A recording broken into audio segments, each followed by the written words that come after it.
আজ সকাল সকাল ঘুম থেকে উঠে চলে গিয়েছিলাম বাজারে, আর বাজার থেকে নিয়ে এসেছি একটা ভয়ঙ্কর মাছ। কি সেই ভয়ঙ্কর মাছ, এটা দেখতে হলে পুরো ভিডিওটা দেখতে হবে। আমার প্রতিদিনের যুদ্ধের জন্য যে হাতিয়ারগুলোর প্রয়োজন হয়, কাল রাত থেকে তাদেরকে খুঁজে পাচ্ছিলাম না। ও বাবা, এখন থেকে তারা লাইন দিয়ে আমার জন্য অপেক্ষা করছে। চলো এবার ভালোভাবে এদেরকে একটু শান দিয়ে নি। শান দেওয়া যদি পারফেক্ট না হয়, তোমার পাকস্থলীর ভিতরে গিয়ে বংশ বিস্তার করে এরা যুদ্ধের ময়দান তৈরি করে রীতিমতো যুদ্ধ শুরু করে দেবে। আবার অন্যদিকে এদেরকে পরিমাণ মতো খাদ্য জল কিন্তু হসপিটাল বিছানায় শুয়ে থেকে তোমাকে যোগান দিতে হবে। চলো আন্না বুকে ভাট, এবার ভয়ঙ্কর মাছটাকে নিয়ে একটু কথা বলা যাক। এই যে মাছটা দেখছো, এটাকে আমি দেখে প্রথমে ভেবেছিলাম সোনা, তাই লোভে পড়ে কিন্তু নিয়ে বাড়িতে এসে দেখে সোনা তো সোনা, জল দিয়েও কিন্তু ধোয়া না। তো কি আর করা যাবে, নিজের ফুটো কপালটাকে মেনে আর মানিয়ে নিয়ে সামনের দিকে এগিয়ে চলতে হবে। তো চলো যুদ্ধের জন্য আগে ভালোভাবে প্রস্তুতি নেওয়া যাক। এদিকে আমার মাছ ধোয়া কাটার পর্ব শেষ হতে থাকার ওদিকে কিন্তু আমাকে শুরু করতে হবে যুদ্ধের প্রথম প্রস্তুতি। প্রথম প্রস্তুতি কি বলতো?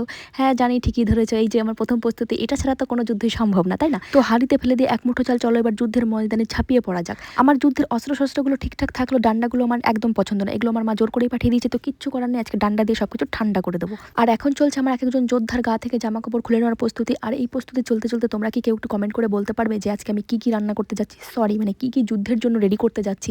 আর আজকে কিন্তু আমি একা খাবো না, আমার সঙ্গে খাবে আরও দুজন, মোট 3 জনের জন্য আজকে আমি রান্না করব। আর এই যে ডাটাগুলো, যেগুলো আমার একদম পছন্দ না, শুধুমাত্র মা পাঠিয়ে দিয়েছে বলে জোর করে আমাকে রান্না করতে হয় আর খেতেও হয়। তবু অনেকটা ডাটা পচে গিয়েছিল, আমি বেঁচে গেছি, যেন সবটাই রান্না করতে হতো, কারণ সবজি ফেলতে আমি একদম পছন্দ করি না। শুধু সবজি কেন, আমি কোনো রকম খাবার নষ্ট করতে পছন্দ করি না।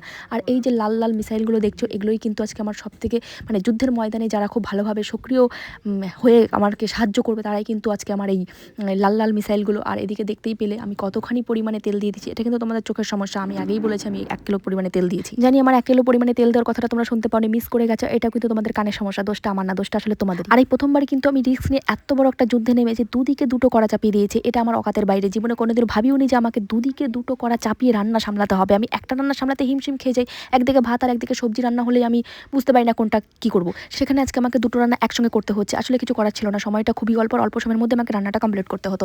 আর যে মশলাগুলো দেখছো, সেটা দেখতে একটু ওই হিবজি হিবজি লাগছে, কিছু করার নেই। আমার এখানে বাটা বাজ মানে ওই মিক্সার গ্রাইন্ডার থেকে শিলনোড়া কোনোটাই আমার কাছে নেই, শুধুমাত্র থেতো করে কোনো রকম গ্রেটার দিয়ে একটু গ্রেট করে থেতো মেতো করে আমাকে রান্নাগুলো কমপ্লিট করতে হচ্ছে। আর আমি ঠিক করেছি কখনোই মিক্সার গ্রাইন্ডার আমি এখানে আনবো না। মিক্সার গ্রাইন্ডার থাকলে আমার রোজ রোজ ইচ্ছে করবে একটু তেল মশলা দিয়ে ভালো করে জমিয়ে কষিয়ে রান্না করতে, যেটা আমি একদমই চাই না। আমি চাই তেল মশলা সাইডে রেখে একটু সবজিটা বেশি পরিমাণে খেতে। অনেকদিন পরই বলতে পারো, কিন্তু আজকে আমি একটু মশলা খাচ্ছি, তবু তেলের পরিমাণটা কিন্তু অনেকটাই কমিয়ে দিয়েছি। আর এদিকে রান্না হচ্ছে ওই আমার ডান্ডা দিয়ে ঠান্ডা করার যে রেসিপি সেটা, আর এদিকে হচ্ছে চাল কুমড়োর ঘন্ট। আর চাল কুমড়ো ঘন্টর যে রেসিপি, এটা কিন্তু সম্পূর্ণ আমার বৌদির হাতের ঘন্ট খেতে আমি ভীষণ পছন্দ করি। আমার মায়ের হাতের শাকের ঘন্ট খেতে আমার ভীষণ ভালো লাগে, আর বৌদির হাতের এই চাল কুমড়ো, তারপর হচ্ছে লাউ, তারপর হচ্ছে মোচার ঘন্ট জাস্ট ওয়াও হয়, ওয়াও। যারা একবার খাবে তারা আর ভুলতে পারবে না। আর এইদিকে দেখো আমার চাল কুমড়োটা অনেক ভালোভাবে ফ্রাই হয়ে গেছে, গরম মশলা গুঁড়ো দিয়ে দিয়েছি। এবার ঘন্ট রান্না করা যে মেন উপকরণ, সেটা হচ্ছে চালের গুঁড়ো। আর আমার কাছে যেহেতু চালের গুঁড়ো ছিল না, আমি একটু ময়দাগুলোই দিয়ে দিয়েছি। আর থিকনেসটা যদি পারফেক্ট হয়, তাহলে কিন্তু তোমার ঘন্টের টেস্টটা অনেক বেশি বেড়ে যাবে।